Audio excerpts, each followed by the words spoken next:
부족함이 없으리로다. 이 시간 우리의 모임 회중의 고백이 되길 원합니다. 다시 한번. 여호와 나의 목자 내게 부족 없네. 푸르른 초장 위에 나의 몸 누이시네.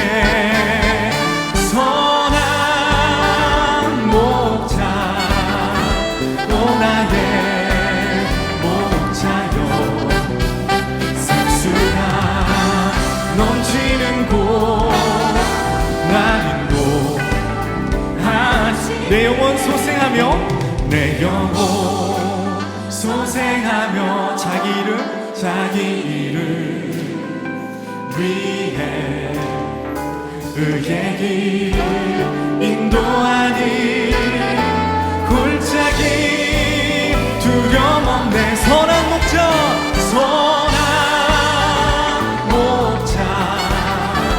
오 나의 목자여. 넘치는 곳 나를 인도하시네.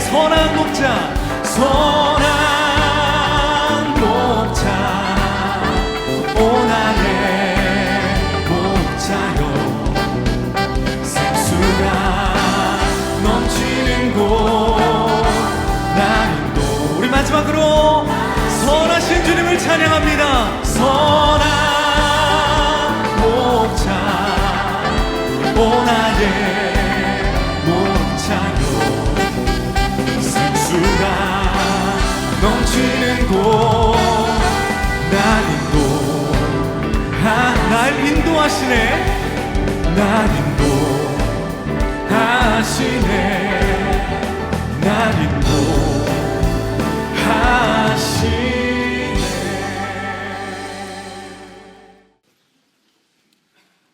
오늘 우리에게 주시는 하나님의 말씀은 사무엘상 17장 45절에서 47절입니다. 사무엘상 17장 45절부터 47절입니다. 다윗이 블레셋 사람에게 이르되 너는 칼과 창과 단창으로 내게 나와 오거니와 나는 만군의 여호와의 이름 곧 내가 모욕하는 이스라엘 군대의 하나님의 이름으로 내게 나아가노라. 오늘 여호와께서 너를 내 손에 넘기시리니 내가 너를 쳐서 내 목을 베고 블레셋 군대의 시체를 오늘 공중의 새와 땅의 들짐승에게 주어 온 땅으로 이스라엘에 하나님이 계신 줄 알게 하겠고 또 여호와의 구원하심이 칼과 창에 있지 아니함을 이 무리에게 알게 하리라. 전쟁은 여호와께 속한 것인즉 그가 너희를 우리 손에 넘기시리라. 이는 살아계신 하나님의 말씀입니다. 아멘. 오늘 말씀의 제목이 끝까지 하나님의 이름으로라고 되어 있어요. 오늘 말씀의 주인공 누군가요? 다윗. 일단 여러분들이 잘 아는 이야기, 어쩌면 지금 여러분들 머릿속엔 그 얘기 할 것 같아, 이렇게 다 이제 여러분들이 상상할 수 있는 예측이 가능한 그런 이야기일지도 몰라요. 어떻게 다윗은 하나님 앞에 이렇게 버림받지 않을 수 있었을까? 지난주에는 사울 왕에 대한 이야기를 했죠. 기억나세요? 사울이 괜찮은 사람이었지만 사울 왕이 하나님을 버렸으므로 하나님도 사울 왕을 버렸습니다 라는 이야기를 했어요. 오늘 끝까지 하나님의 이름으로 나아갔던 다윗에 대한 이야기입니다. 우리는 이런 질문을 종종 던집니다. 하나님의 뜻은 무엇일까? 여러분들도 하나님의 뜻을 좀 알기를 원하시나요? 네. 우리가 하나님의 뜻을 알기를 원하는 이유는 뭘까요? 우리가 하나님의 뜻대로 살아가기 위해서 그 뜻을 알기를 원하시나요? 아니면 왠지 내 인생이, 내 일이 좀 안 풀려, 하나님의 뜻은 무엇일까? 또 이런 궁금증으로 하나님의 뜻을 생각하는 사람이 있을까요? 혹 우리의 삶에서 야, 일이 잘 풀린다라고 하는 의미는 하나님의 뜻이 내 삶 가운데서 이루어지고 있는 경우인가요? 아니면 내가 원하는 일들이 잘 된다라고 하는 의미일까요? 우리 크리스찬들에게 있어서는 단순히 우리의 인생에 문제가 없다 여기서 머무르는 것이 아니라 우리의 삶에 하나님의 뜻이 어디에 있을까를 묻는 사람들이 그리스도인입니다. 그래서 하나님의 뜻은 우리들에게 굉장히 중요하죠. 또 이 하나님의 뜻, 저는 또 하나님의 뜻대로 살아간다고 하는 것은 두 가지 차원이 있다고 생각해요. 하나는 하나님의 허락하신 뜻을 경험하는 사람이 있고, 또 하나는 하나님이 인도하시는, 하나님이 주관하시는 뜻을 경험하는 사람이 있습니다. 자, 하나님이 허락하시는 뜻은 어떤 걸까요? 여러분들의 삶에는 다 기도 제목이 있어요. 어떤 기도 제목들은 우리들의 원초적인 욕망적인 것도 있고, 진짜 고차원적인 믿음의 세계에서 하나님의 뜻을 구하는 그런 제목들도 있습니다. 근데 많은 부분은 우리 안에 욕망의 것들이 참 많습니다. 근데 하나님이 우리들의 욕망, 우리들의 원하는 것도, 우리의 기도도 들어주시는 것 같아요. 그런데 우리가 깨달아 알아야 되는 것은 하나님께 허락을 받았다고 하는 것이 그게 하나님의 뜻대로 산다는 것은 아닌 경우도 많다는 거예요.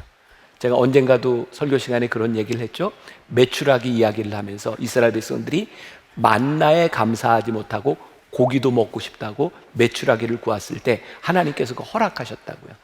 근데 이 사이에 고기가 끼기도 전에 그들이 죽죠. 그것을 무엇이라고 불러요? 기브롯 핫다와 탐욕의 무덤이라. 그들이 원하는 것을 얻었다고 생각했는데 그것은 탐욕의 무덤이 되었던, 성경이 그렇게 기록을 하고 있어요. 지금은 다 큰 제 아들이 한 번은 그런 이야기를 하더라고요. 아빠, 왜 어렸을 때 저를 억지로라도 피아노를 좀 배우게 하시지 왜 안 가르쳐 줬냐고. 배우라 그랬지, 네가 안 배운 거지. 사실 우리들의 삶에는요, 내 마음대로 살아가고 후회하는 경우들도 굉장히 많은 것 같아요. 그런가 하면 특히 이제 결혼에 대한 그런 문제들을 놓고 고민하는 사람들, 청년들이 저에게 그런 고민들을 얘기해요. 하나님, 제가 목사님 어떤 사람하고 결혼하면 될까요? 신앙이 꼭 있어야 되나요?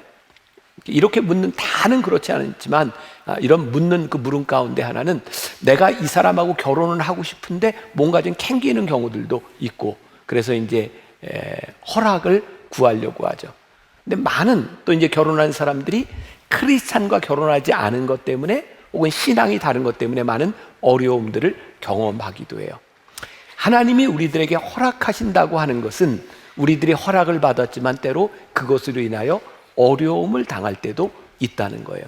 그런가 하면 하나님의 인도하심, 하나님의 주관하심을 경험한다고 하는 것은 어떤 차원이냐면 이런 예를 들 수 있을 것 같아요. 여러분들 그 바다에서 서핑하는 사람들 본 적 있죠? 파도를 탑니다. 파도는 우리가 만들 수 있는 게 아니에요. 그러나 파도가 밀려올 때 보드를 타고 파도를 탑니다. 서핑을 합니다. 우리들이 하나님의 주관하시는 인도하신 뜻대로 살아간다고 하는 것은 하나님의 인도하심에 우리들이 올라타는 거예요. 그러면 하나님의 인도하심을 우리들이 경험하죠. 그런데 또 하나 우리들이 기억해야 될 건, 때로는 이 인도하심의 파도를 탄다고 하는 것이 우리들의 삶에 난관이 없다고 하는 것이 아니라 때로는 큰 파도를 타고 갈 때도 있어요. 중요한 것은 하나님의 인도하심 가운데 우리들이 올라서면 우리들이 지금은 깨닫지 못하지만 하나님이 우리를 이렇게 인도하시는구나 라는 것을 고백하게 됩니다. 자, 여러분들에게 한번 묻겠습니다. 여러분들 여기 나온 이유가 하나님을 믿겠다고 나온 사람들입니까? 아니면 안 믿겠다고 나온 사람들입니까? 하나님 믿겠다고 나온 사람들. 하나님을 믿는다고 하는 건 뭐예요? 하나님의 뜻대로, 하나님의 말씀대로 순종하며 살아가겠다는 사람이잖아요. 근데 여러분들의 인생에서 내가 살아보니 하나님이 나를 이렇게 인도하셔 라는 고백이 없다면 우리가 신앙생활을 잘못하고 있는 거죠. 우리는 어떻게 우리의 믿음 생활 가운데서 하나님이 우리를 쓰실 수 있는 삶을 우리들이 살아갈 수 있을까? 하나님이 우리를 쓰실 수 있는 흔들리지 않는 믿음의 근거는 무엇인가? 오늘 그런 이야기를 여러분들과 함께 나눠보려고 합니다. 오늘 말씀은 너무나 유명한 이야기예요. 다윗이 골리앗과 싸워서 이겼던 이야기. 오늘 말씀해 보면 다윗이 하고 있는 행동을 하나님이 참 기뻐하셨겠다는 생각이 듭니다. 자, 45절 제가 한번 읽어 드릴게요. 다윗이 블레셋 사람에게 이르되 너는 칼과 창과 단창으로 내게 나오거니와 나는 만군의 여호와의 이름 곧 내가 모욕하는 이스라엘 군대의 하나님의 이름으로 내게 나아가노라. 지금 다윗이 뭐라고 얘기해요? 나는 하나님의 이름으로 나아가노라. 이 모습을 하나님이 기뻐하셨을까요? 안 기뻐하셨을까요? 기뻐하셨을 것 같아요. 이것도 우리들에게 굉장히 도전이 되는 일입니다. 우리들이 하나님을 믿고 믿음으로 신앙으로 살아간다고 하는데 우리들이 어떤 결정, 우리들의 결단, 우리들의 행동, 우리들의 말을 들었을 때 하나님이 기뻐하실까? 이 물음이 분명하지 않다면 우리들은 올바로 신앙생활을 하고 있는 게 아닐 거예요. 또 하나 중요한 것, 하나님의 뜻대로 하는 일의 특징이 무엇인가? 거기에는 분명히 하나님의 역사하심이 드러난다는 거예요. 46절을 제가 읽어드립니다. 오늘 여호와께서 너를 내 손에 넘기시리니 내가 너를 쳐서 내 목을 베고 블레셋 군대의 시체를 오늘 공중의 새와 땅의 들짐승에게 주어 온 땅으로 이스라엘에 하나님이 계신 줄 알게 하겠고. 여호와의 이름으로 나아가는데 하나님이 그것을 기뻐하신다고 하는 증거 가운데 하나가 뭐냐면 그것을 통하여 하나님이 계신 줄 알게 하겠다. 하나님의 역사가 나타나게 하겠다. 자, 우리 믿음의 또 아주 근본적이고 본질적인 단계로 들어가 봅시다. 하나님이 기뻐하시는 일을 한다고 할 때에 우리들의 삶에서, 우리는 이제 만나교회 공동체에 있으니까 이 공동체 안에서 하나님의 살아계심, 하나님의 역사가 증명되는가? 이게 분명할 때 우리는 어디에 있어요? 믿음의 자리에 있는 거예요. 오늘 제가 이제 두려움에 대한 이야기도 또 하겠지만 그래서 우리들의 신앙이 두려운 거예요. 우리가 어떻게 끝까지 이 믿음의 자리에 서서 하나님이 쓰실 수 있는 사람이 될 수 있는가? 자, 다윗에게로 이제 돌아와 봅니다. 소년 다윗.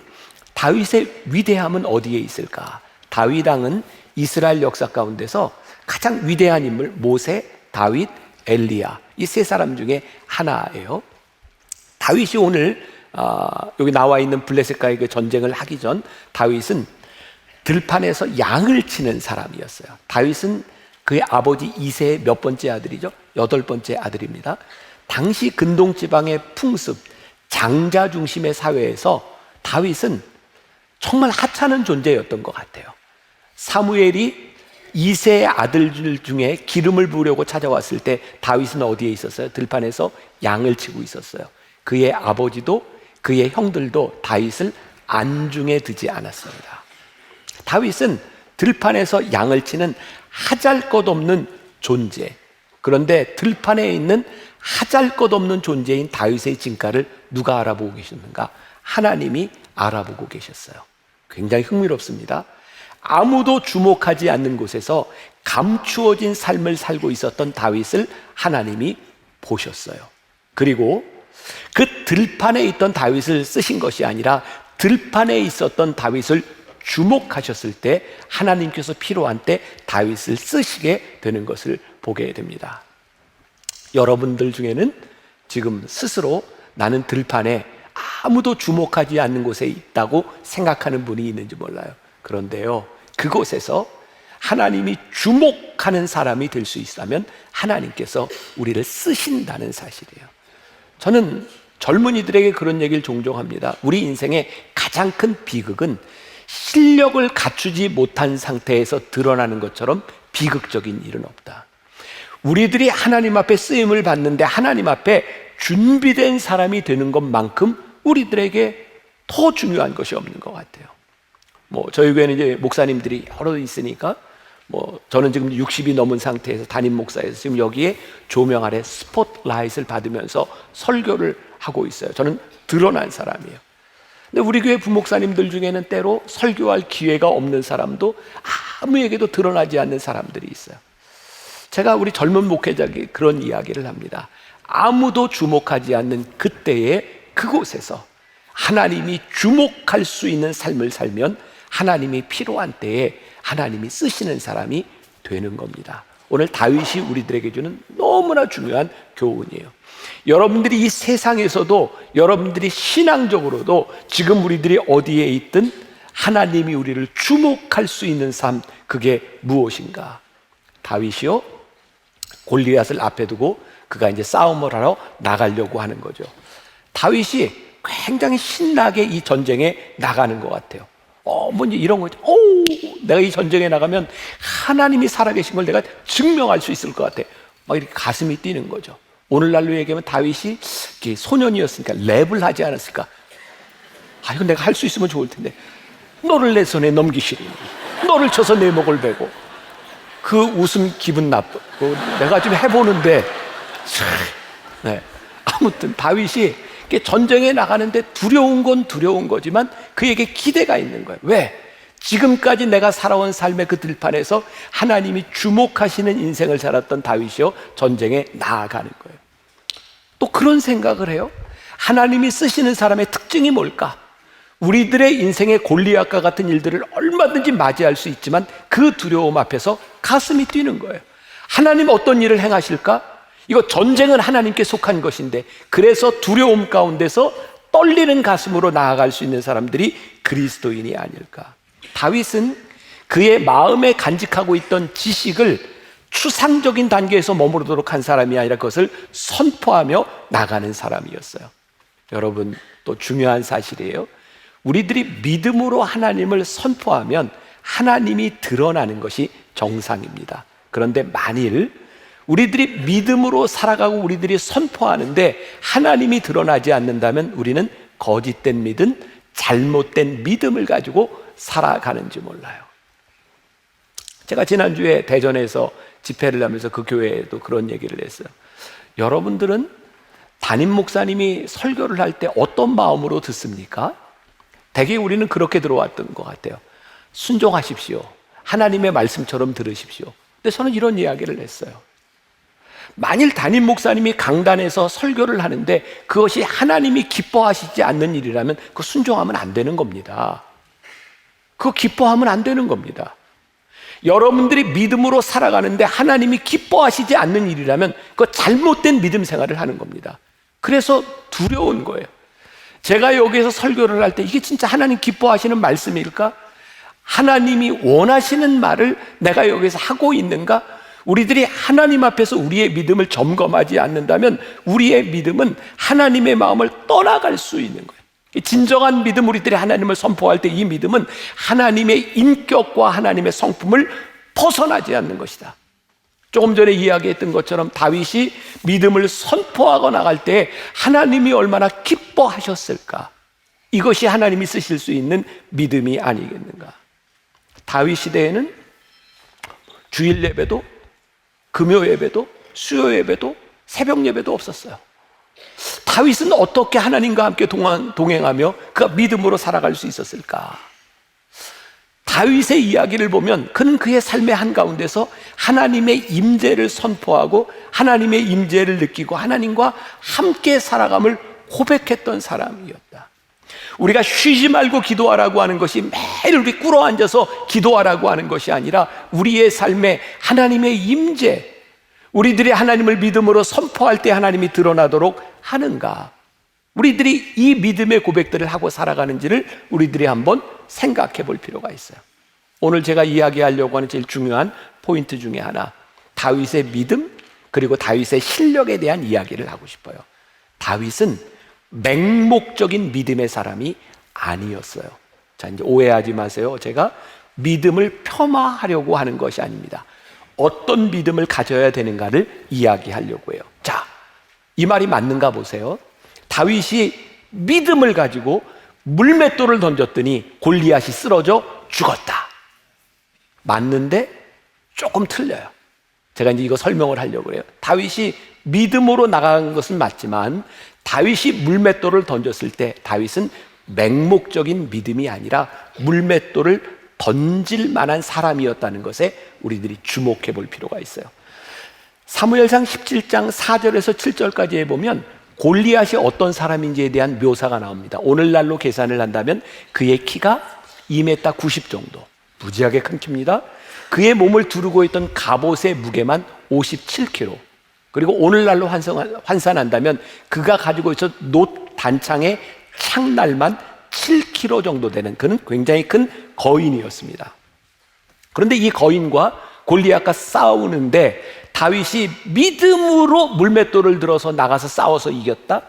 저는 이렇게만 이야기할 수는 없겠다는 생각이 들어요. 다윗에게 믿음이 있었는데 그 믿음으로 살아갈 수 있는 그의 실력은 무엇이었는지를 우리가 보아야 될 필요가 있다. 제가 지지난달인가 겨울이죠. 우리 교회 우리 김택수 권사님이 탁구 김택수 권사님이 저기 국가대표 선수촌 지금 촌장으로 계세요. 제가 신방을 갔어요. 신방 가서 제가 제일 인상적이었던 게 거기 다 시설을 돌아보는데 그 체력 단련장을 보여주는데 이 헬스 체력 단련하는 시설이 정말 어쩌면 저렇게 많이 크게 그 넓은 데 만들어 놨을까. 그리고 진짜 젊은이들에게는 이런 국가대표 훈련장에 들어와서 한번 운동해보는 게 꿈이겠다 생각할 정도로 전 대한민국 사람인 게 너무 자랑스럽더라고요. 우리나라 시설이 거기에 있는 병원이나 이런 걸 보니까 야, 참 우리가 대단한 나라구나 라는 생각을 했어요. 그런데 제가 인상적이었던 건 이 체력 단련실에 들어와서 훈련을 받는 걸 국가대표 선수들도 무서워한답니다. 여기 들어와서 한번 훈련을 하면 그 체력으로 단련된 사람들이 토할 때까지 운동을 한답니다.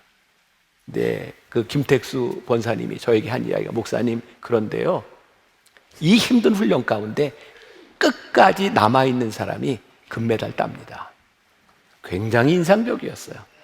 그리고 이 김택수 권사님의 여기 어디 있을지 모르겠는데 그 부인이 우리나라 양궁 선수였잖아요. 금메달 딴. 그래서 그 백으로 양궁 선수들 훈련하는 데를 갔어요. 굉장히 추운 날인데 바람도 불고 하니까 실내에서 활을 쏘더라고요. 실외에다가 창문을 요만큼씩 열어놓고 여기서 활을 쏘요. 제가 가서 이렇게 봤잖아요. 봤는데 관역이 제 눈엔 잘 보이지도 않아요. 근데 딱 쏘면 그 바람이 부는데 골드에 가서 꽂혀요. 우리 옛날에요, 운동선수들 중에 금메달 따고 기도하는 선수들 많이 봤어요. 근데 저는요, 그게 기도해서만 된 게 아니라 거기 나갈 수 있는 실력을 갖춘 사람이니까 실력과 믿음이 만나서 역사를 만들어내는 것 같아요. 우리는 때때로 착각을 하고 살아갑니다. 하나님, 저에게 믿음이 있습니다. 믿음이 굉장히 중요한데 하나님이 우리를 쓰실 수 있는 믿음의 실력, 하나님이 우리를 쓰실 수 있는 믿음의 자리에 없으면 하나님이 우리를 쓰실 수 없는 거예요. 다윗의 이야기는 우리들에게 굉장히 중요한 걸 보여주고 있는 거예요. 믿음과 실력. 자, 제가 예전에 설교를 좀 잘못한 게 있어요. 청년들 설교할 때 이 다윗에 대한 설교를 하면서 다윗이 물맷돌을 들고 촥 골리앗을 봤을 때 다른 병사들은, 이스라엘 군대들은 다 겁을 먹고 숨어 있는데 다윗이 물맷돌 들고 탁 나가서 이런 생각을 했을 거다. 이야, 골리앗 저거 무지하게 크네. 이건 대충 던져도 맞는다. 그래서 뭐 이제 그런 자신감이 있었어요. 제가 그런 얘기를 했었어요. 근데 이거 제가 잘못된 얘기를 한 거예요. 골리앗이 무지하게 크기는 한데요, 57kg이나 되는 그 갑옷을 입고 있었던 이 골리앗의 모습을 보면 갑옷으로 가리지 않은 곳이 없는 거예요. 딱 한 군데 이마만 빼고는 다 가려져 있는 거예요. 그 갑옷을 뚫고 들어가서 죽일 수가 없는 거예요. 다윗이 물맷돌을 들어서 던진다면 어디를 맞춰야 돼요? 유일하게 보이는 허점 이마를 맞추지 않으면 전쟁에 승리할 수 없는 거예요. 다윗이 물맷돌을 들고 나갔지만 골리앗이 크기 때문에, 아니 믿음이 있기 때문에 대충 던져도 이길 수 있겠다고 하는 것이 아니라 다윗이 그 물맷돌을 던질 수 있는 실력을 갖추지 않았다면 그가 믿음으로 그렇게 나아갈 수 있었을까? 자, 이 부분을 여러분들이 상상을 하면서 들어보세요. 이제 어떤 모습들이 일어나고 있는지. 사무엘상 17장 40절, 48절, 49절. 재밌죠? 옛날에 우리 다 들었던 다윗 이야기예요. 자, 들어보세요. 손에 막대기를 가지고 시내에서 매끄러운 돌 5개를 골라서 자기 목자의 제구 곧 주머니에 넣고 손에 물매를 가지고 블레셋 사람에게로 나아가니라. 블레셋 사람이 일어나 다윗에게로 마주 가까이 올 때에 다윗이 블레셋 사람을 향하여 빨리 달리며 손을 주머니에 넣어 돌을 가지고 물매를 던져 블레셋 사람의 이마를 치매 돌이 그의 이마에 박히니 땅에 엎드려지니라. 상상을 해보세요. 지금 이런 장면이잖아요. 블레셋 사람이 이렇게 다가오고 있고 다윗도 여기서 또 막 달려갑니다. 뭘 하면서 쫙 돌리면서 빼서 돌을 넣고 던져요. 이게 얼마나 어려울까 이런 생각이 안 드세요? 달리면서 지금 그 일을 하고 있는 거예요. 결코 쉬운 일이 아니었다는 거예요. 다윗에게 이것이 능숙하게 자기 몸에 익지 않았다면 할 수 없었던 일. 어떻게 다윗은 그런 실력을 가지게 되었는가? 사무엘상 17장 34절에서 37절 제가 읽어드려요. 다윗이 사울에게 말하되 주의 종이 아버지의 양을 칠 때에 사자나 곰이 와서 양떼에서 새끼를 물어가면 내가 따라가서 그것을 치고 그 입에서 새끼를 건져내었고 그것이 일어나 나를 해하고자 하면 내가 그 수염을 잡고 그것을 쳐 죽였나이다.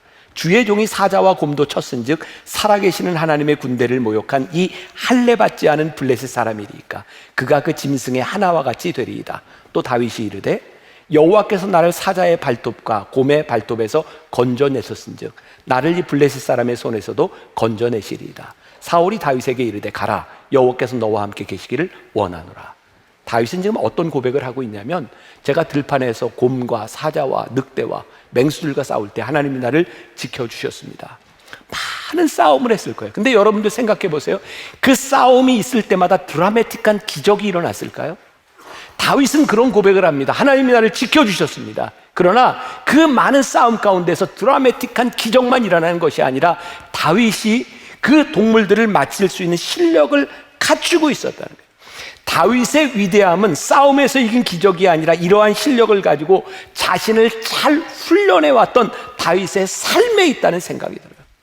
우리는 그런 꿈을 꿉니다. 하나님, 나를 좀 사용해 주세요. 나를 써주세요. 문제는 우리들이 하나님이 나를 쓰실 수 있는 실력의 자리. 여러분, 이것도 또 오해하지 마세요. 여기서 실력이라고 하는 게 세상적으로 이야기하는 어떤 스펙을 갖추거나 세상적인 어떤 실력을 이야기하는 것이 아니라 우리가 어디에 있든 하나님이 우리를 쓰실 수 있는 그 실력, 그 믿음이 우리들에게 있는가. 그리고 오늘 말씀에 저는 제일 중요한 포인트라고 생각하는데 다윗이 시냇가에서 물맷돌 5개를 주어요. 다윗이 5개를 주운 이유는 뭘까? 2가지를 생각할 수 있을 것 같아요. 하나, 다윗이 기가 막힌 실력이 있구나.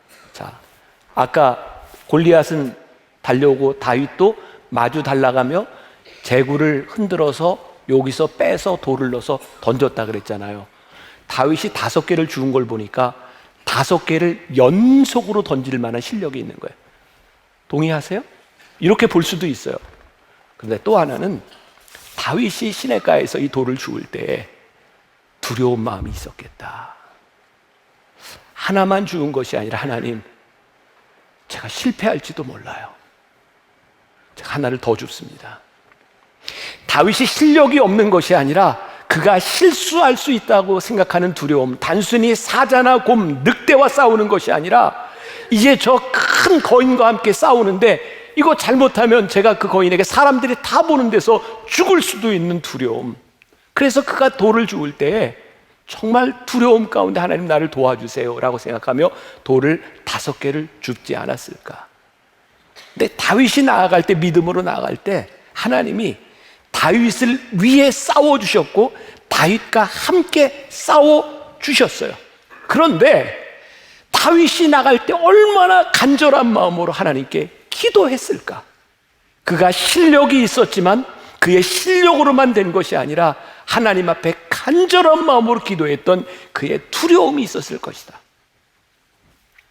동의하세요? 저는 그게 와닿았어요. 제가 이렇게 정리를 좀 해봤습니다.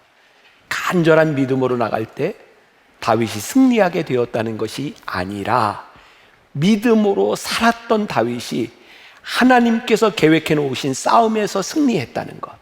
준비된 자는 믿음을 만나 하나님의 계획을 이루어 간다는 사실. 믿음은 단순한 실력이 아니라 믿음의 사람이 믿음으로 나갈 때 하나님께서 함께 싸우시는 것을 경험하게 된다는 것. 근데 우리들은 종종 착각하잖아요. 내가 아무 준비도 하지 않고 하나님이 우리를 쓰실 수 있는 자리에 서지 않고 하나님이 우리를 주목할 수 있는 삶을 살지 않으면서 믿음으로만 기도할 때가 있어요. 하나님 앞에 우리들이 믿음과 실력을 갖추어야 하나님이 우리를 쓰실 수 있다는 것을 기억해라. 마지막 말씀, 물맷돌이 될 때. 저는 이 물맷돌에 대한 영적인 의미를 한번 생각해 봤어요. 다윗이 시냇가에서 물맷돌 5개를 주어요. 그 물맷돌은 특별한 것이 아니었을 거예요. 시냇가에서 누구든지 어디서나 주울 수 있는 돌. 근데 그 돌이 다윗의 손에 들려지고 하나님께서 다윗을 사용하시니까 그 물맷돌이 골리앗을 죽이는 물맷돌이 돼요. 종종 우리는 우리들 스스로 자기를 비하할 때가 많이 있어요. 나는 그렇게밖에 되지 않는 존재입니다. 근데 우리 하나님의 사람들은요, 하나님이 우리를 들어 쓰시면 쓰임받을 수 있는 존재임을 우리들이 믿는 거예요. 그런데 이 믿음이 우리의 실력, 세상적인 실력이 아니라 우리들이 준비될 때에 하나님이 쓰실 수 있다는 것을 믿기 때문에 우리들의 부족함과 컴플렉스가 그것으로 끝나지 않는 거예요.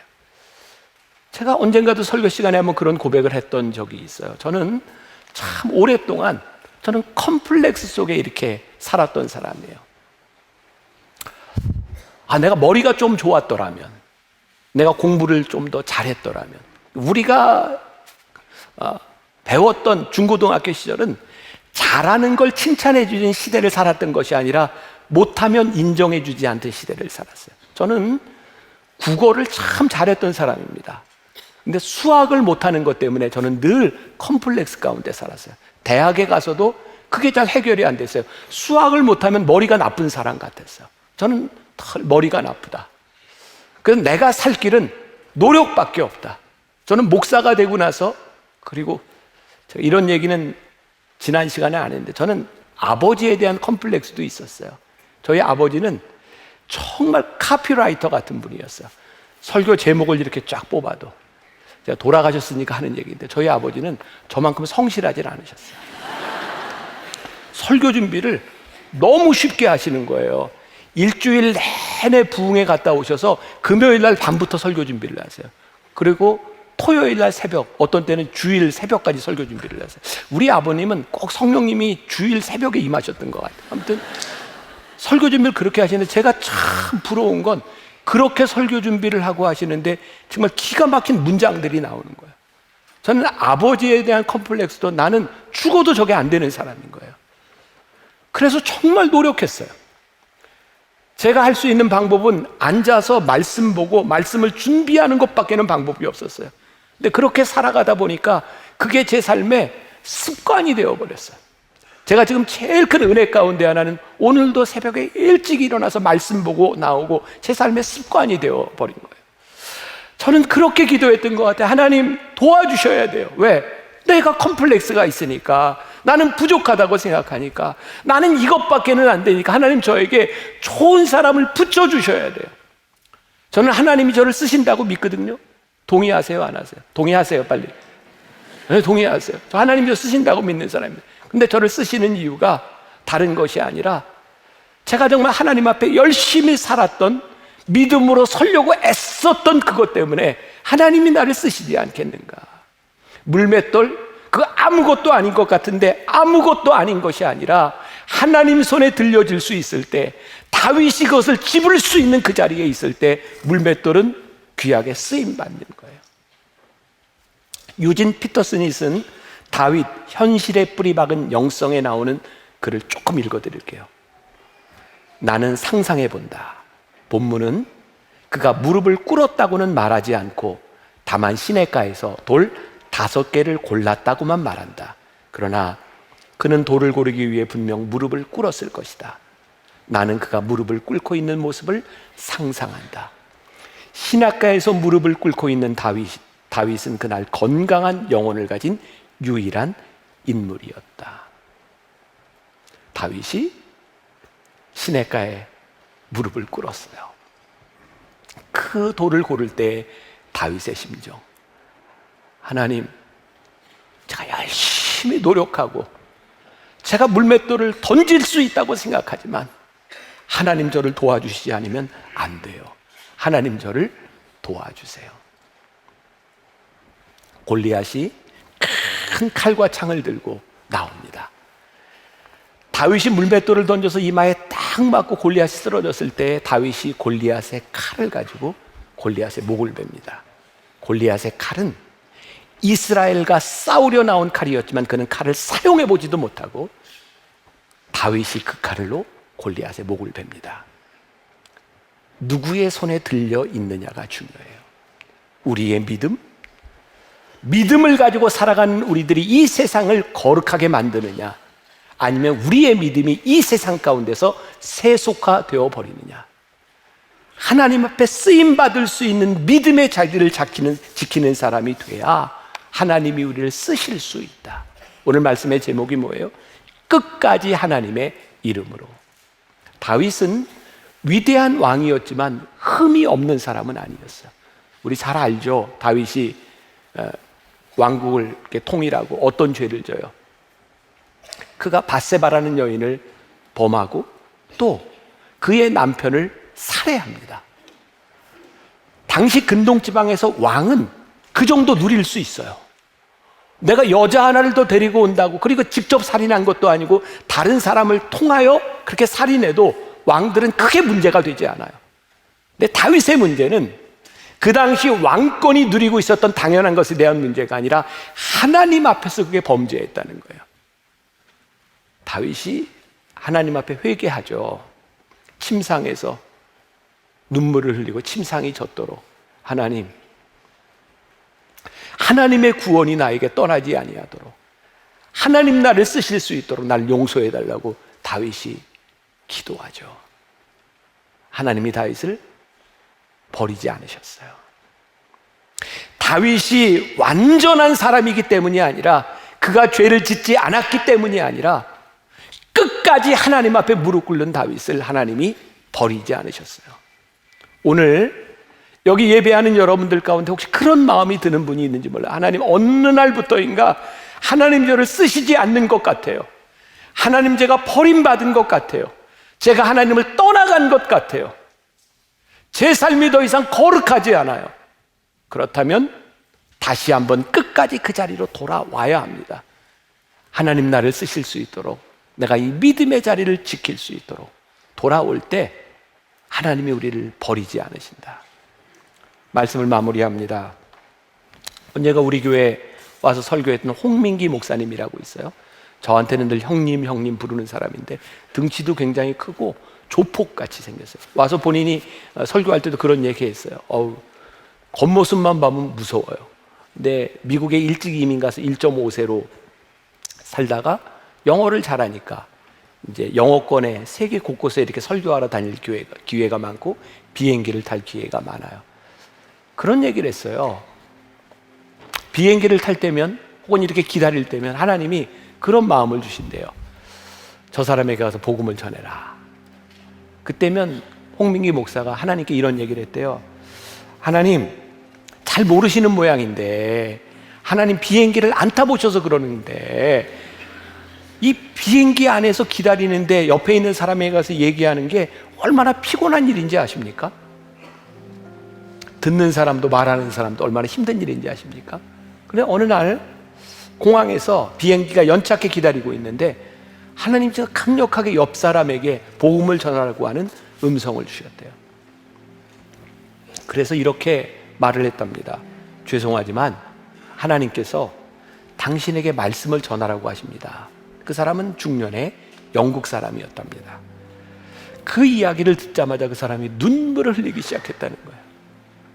내가 40년 살아가면서 사업을 하고 다 망하고 나는 하나님께 버림받았다고 생각했는데 당신이 나에게 이야기하는 순간 하나님이 나를 버리시지 않았다는 것을, 나를 잊지 않았다는 것을 알았습니다. 그 이야기를 듣는데 이 홍 목사님 마음이 너무 무거워지더래요. 그동안 그렇게 많은 감동이 있었는데도 말씀을 전하지 않은 것 때문에, 내가 순종하지 못한 것 때문에 그렇게 마음이 무거워지더라는 거예요. 우리들이 하나님의 계획 가운데 우리들이 살아간다고 하는 것, 그게 무엇일까요? 우리들이 믿음으로 살아간다고 하는 것이 무엇일까요? 하나님이 우리들에게 주신 실력들이 있어요. 누군가에는 언어적인, 누군가에는 봉사하는 걸로, 누군가에는 건강으로 하나님이 우리들에게 주셨는데, 우리들이 순종하지 않음으로 인하여 믿음의 삶을 살아가지 못하고 우리의 실력이 하나님 앞에 쓰임받지 못하는 일들이 얼마나 많은지 몰라요. 오늘 여러분들에게 그런 도전을 하고 싶습니다. 예배를 마치고 여러분들이 살아가는 일주일의 삶 가운데서 순종합시다. 하나님이 우리를 쓰실 수 있는 믿음의 자리에 우리들이 있는지, 끝까지 우리들이 믿음의 자리를 지키고 있는 사람들인지, 하나님이 우리를 쓰실 수 있는 사람이 될 수 있도록, 끝까지 하나님 앞에 버림받지 않는 사람이 될 수 있도록, 우리 오늘 예배하는 우리 성도들 모두가 끝까지 그 자리를 잘 지키는 사람들이 될 수 있기를 주님의 이름으로 간절히 축원합니다. 우리 주님, 내가 여기 있사오니, 우리 함께 찬양하면서 여러분들 마음속에 함께 기도하면 좋겠어요.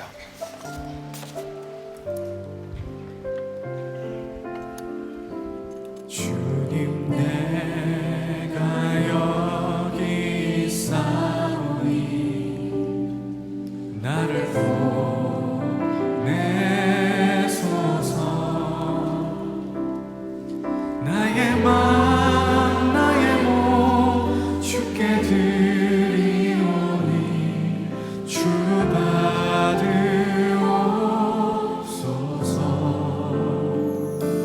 주님, 내가 여기 있사오니 나를 써주소서.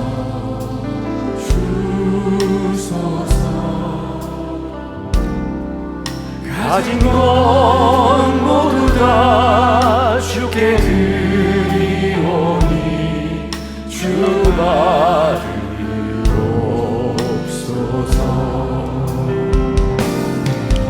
할렐루야,